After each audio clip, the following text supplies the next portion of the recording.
VTV Telangana news కి స్వాగతం. హయత్ నగర్ లోని ఆర్టీసీ కాలనీ ఎదురుగా, ఆనంద్ నగర్ కాలనీలోని నవ్యజ్యోతి స్కూల్ ఎదురుగా, స్పైస్ హైదరాబాద్ రెస్టారెంట్ వద్ద హయత్ నగర్ కాంగ్రెస్ పార్టీ ప్రెసిడెంట్ మహమ్మద్ సల్మాన్ ఆధ్వర్యంలో LB Nagar Congress party incharge Madhuyashki Goud జన్మదిన వేడుకలు సోమవారం నాడు ఎంతో ఘనంగా నిర్వహించారు.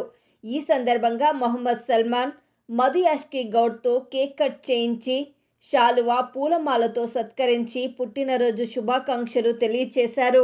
నిండు నూరేళ్లు ఆయురారోగ్యాలతో జీవించాలని కోరారు.